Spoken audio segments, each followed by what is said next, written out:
main-main.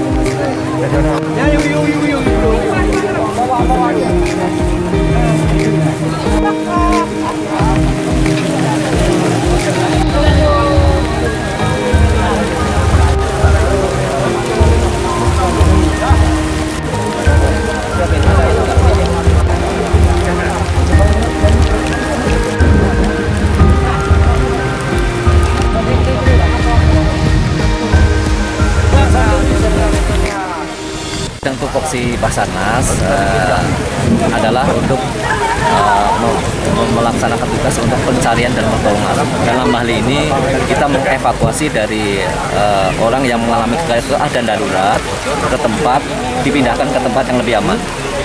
Kalau sudah sampai ke tempat yang lebih aman, nanti ada instansi lain atau bagian yang lain yang akan menindaklanjuti berikutnya. Jadi sebenarnya cukup sampai ke tempat yang lebih aman aja.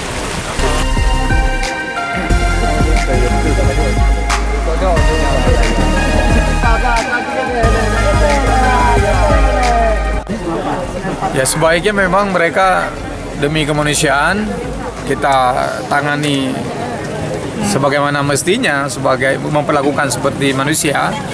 Mereka manusia yang tidak punya peradaban, orang-orang yang tidak punya identitas, karena identitasnya kewarganegaraannya sudah dihapus oleh pemerintah Myanmar, dan mereka terdampar di sini dengan apapun alasannya. Demi kemanusiaan, menurut saya kita tampung, dan saya sepakat dengan UNHCR bahwa mereka harus kita urus, dan apalagi banyak anak-anak, ada 30 lebih anak-anak yang ada perempuan ya.